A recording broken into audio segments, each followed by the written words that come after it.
कि भगवान की कथा कहने और सुनने का अवसर प्राप्त हुआ। आज इस भगवत कथा का 7वां दिवस।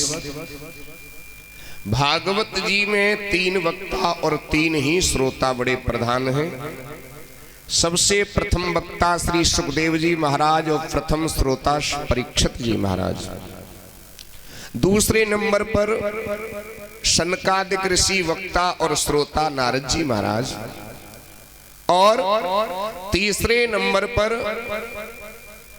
सूत जी महाराज वक्ता और शौनकादिक ऋषि श्रोता।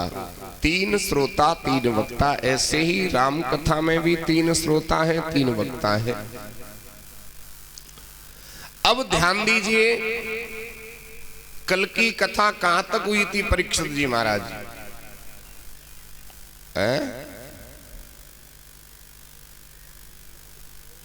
यज्ञपति महाराज,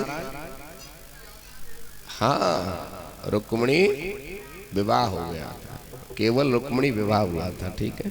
हाँ, बड़ा ही सुंदर प्रसंग आप सभी ने श्रवण किया। आनंद कंद भगवान श्री कृष्णचंद्र जी का विवाह बड़ी धूमधाम से मनाया गया। रुक्मिणी जी को भी बड़ा अच्छा लगा कि चलो कन्हैया ही हमें पति रूप में प्राप्त हो गए, क्योंकि अगर मन चाही वस्तु व्यक्ति को मिल जाती है तो व्यक्ति की प्रसन्नता बढ़ जाती है। अब एक बात सुखदेव जी महाराज कहते हैं राजन परीक्षित कि कामस्तु वासुदेवांशु दग्धः प्रागरुद्रमन्युना देहोपपत्तये भूयस्तमेव प्रतिपद्यत। जो व्यक्ति ज्यादा बढ़ता है, जो व्यक्ति जितना जीवन में ज्यादा प्रगति करता है, उसके शत्रु भी उतने ही ज्यादा बढ़ते जाते हैं। जो समाज में जितना ऊंचा उठेगा, उसके शत्रु भी उतने ही बढ़ते जाते हैं। शत्रुता का कोई कारण हो, कारण भी नहीं। बैर अकारण सब काहूसो, जो कर हित अनहित ताहूसो।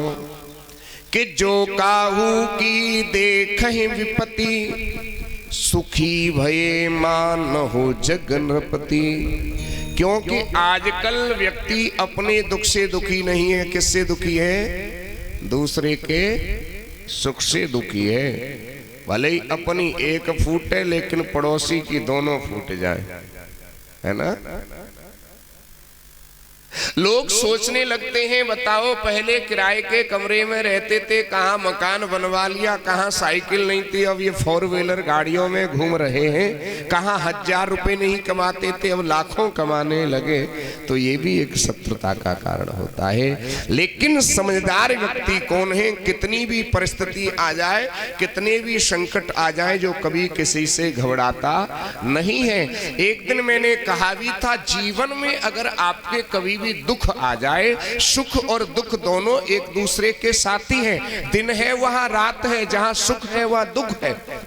और इस संसार को गीता में भगवान ने कहा गया, दुखालय शाश्वतम।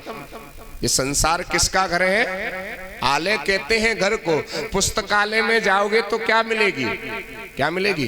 पुस्तक मिलेगी। विद्यालय में जाओगे तो विद्या मिलेगी। ऐसे ही संसार जो है ये दुखालय, दुखों का घर है। तो इस संसार में दुख ही मिलेंगे। और नहीं अपनी छाती पे कोई हाथ धर के बताओ कि हम सुखी हैं। क्यों महावीर भगत जी? ऐसा कोई प्राणी है जो अपने सीने ठोक के कह दे हम सुखी हैं? कोई सुखी नहीं है। कोई तन दुखी, कोई मन दुखी, कोई धन बिन रहत उदास। लेकिन थोड़े थोड़े सब दुखी, सुखी राम के दास। सुखी वही है जिसने अपना जीवन भगवान के चरणों में समर्पित कर दिया हो। तो कभी भी आपके जीवन में अगर दुख आ जाए तो आप संसार वालों को अपना दुख मत बताइएगा। संसार वाले आपके दुख को बांटेंगे नहीं, वो आपकी और ज्यादा हंसी करेंगे। क्या करेंगे? आपकी निंदा करेंगे। तुलसी निज मन की व्यथा, मन में राखे गोय, सुन उठ लई है लोग सब बाटन ली है कोई। इसको कोई बांटने वाला नहीं है, इसलिए कहते हैं दुख में तड़पो मती, सुख में फूलो मती, प्राण जाए मगर नाम भूलो मती, मुरली वाले को मन से रिझाते चलो, कृष्ण गोविंद गोपाल। हर समय भगवान के चरणों में मन को लगा के रखना चाहिए। और एक बात मैं इस व्यासपीठ से आपको निवेदन करूं, 6 चीजें परमात्मा के हाथ में हैं जिसको कोई बांट नहीं सकता। कौन कौन सी? याद कीजिए, रामचरितमानस आप लोग पढ़ते होंगे, कौन कौन सी वो चीज है? हान, लाभ, जीवन, मरण, यश, अपयश, विधि, हाथ। ये 6 चीजें परमात्मा के हाथ में है जिसको कोई बांट नहीं सकता, जिसे कोई ले नहीं सकता। जो विधाता ने एक बार लिख दिया उसको मिटाने वाला कोई नहीं है। अच्छा, कोई तुमसे कहे कि भाई तुम बड़ी टेंशन में रहते हो, ऐसा कोई आदमी होगा कि जो टेंशन में नहीं रहता हो? क्यों जी? आप में से ऐसा कोई है जिसको कोई टेंशन नहीं हो? किसी को परिवार की चिंता, किसी को गृहस्थी की चिंता, किसी को खेत की चिंता, किसी को अपने धन की चिंता। हर आदमी टेंशन में है। और तुम कहोगे महाराज आपको टेंशन, तुम लोगों से ज्यादा हमको टेंशन रहती है। रात रात भर नींद नहीं आती है महाराज। अब आप कहोगे आपको किस चीज की टेंशन? बस केवल टेंशन यही लगी रहती है, ऐसा न हो कि कहीं कथा में मंच पे जाने से लेट न हो जाए। अगर लेट हो गए तो कोई परीक्षित महाराज दक्षिणा में कटौती न कर दे।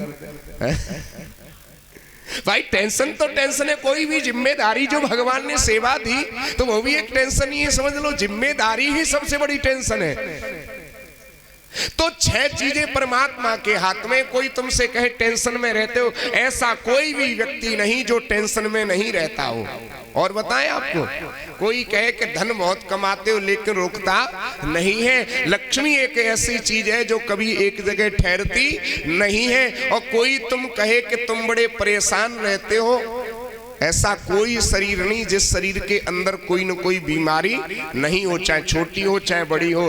क्योंकि गीता में भगवान कहते हैं शरीरम व्याधि मंदिरम, शरीर जो है ये व्याधियों का घर है। इसमें जब तक प्राण रहेंगे, जब तक श्वास रहेगी, इस शरीर में कोई न कोई बीमारी ही लगी रहेगी। एक मुर्दा ही ऐसा है जिसको न कोई टेंशन है न कोई बीमारी है?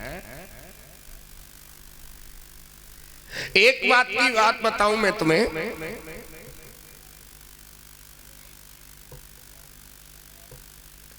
एक बार धर्मराज जी की, यमराज जी की सभा लगी और धर्मराज जी ने सबको बुलवाया।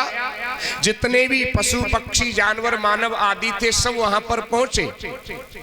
और उसी सभा में एक कबूतर भी पहुंच गया। कौन पहुंच गया? कबूतर पहुंच गया। कबूतर को जैसे ही यमराज जी ने देखा और देखते ही एकदम हंसी आ गई और हंस करके यमराज अंदर चले गए।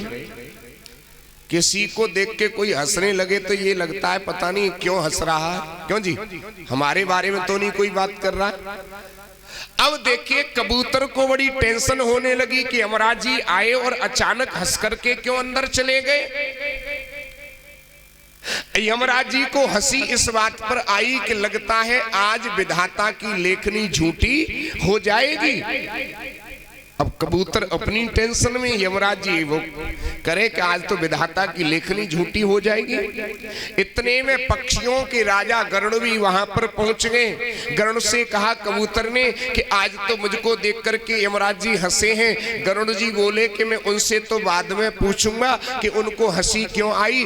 ताओ पहले तुमको सुरक्षित स्थान पर भेज देता हूं। 1 सेकंड में ही गरुड़ जी महाराज ने कबूतर को हजारों किलोमीटर दूर दूर जाकर के एक गुफा में छोड़ दिया और लौट के फिर पहुंच गए। यमराज जी से पूछा, ये बताओ तुम्हें हंसी क्यों आई? कहा इसलिए हंसी आई कि आज मैंने सोचा कि आज तो विधाता की लेखनी झूठी हो जाएगी, क्योंकि मैंने उस कबूतर की मस्तक रेखा को देखा जिसकी मस्तक रेखा पर लिखा हुआ था कि अभी इस कबूतर की हजारों किलोमीटर दूर कुछ मिनट के बाद में एक अजगर के खाने से मृत्यु होगी, और इतनी ताकत नहीं कि वो पहुंच सके, उस पे तो चला भी नहीं जा रहा था। तो इसका मतलब है आज विधाता की लेखनी झूठी हो जाएगी। गरुड़ जी महाराज बोले कि मैं तो अभी अभी उसको हजारों किलोमीटर दूर एक गुफा में छोड़ करके आया हूं। यमराज जी बोले, यही तो तुमने गड़बड़ कर दिया है, वो कोई गुफा नहीं, वही तो अजगर का मुंह है। तो यमराज जी को विश्वास हो गया कि एक बार जो विधाता ने लिख दिया उसे कोई मिटाने वाला नहीं है, क्योंकि भक्तों प्रारब्ध की ले झोलियां शुभ जीव जग में आए हैं, जो कुछ भरा है इस झोल में वही निकाले खाए हैं। जो पहले वो करके आए हो उसका फल अब मिल रहा है, और ये जो मानव का शरीर मिला है ये भी बोने के लिए मिला है। मैंने एक दिन कहा भी था, यज्ञ दान और पूजा पाठ इसी यौन में होते हैं, और अगली यौन में वही काटते जो कुछ इसमें बोते हैं। तो ये बोने का समय है। और किसी ने बड़ा सुंदर भाव भी गाया है कि जो भी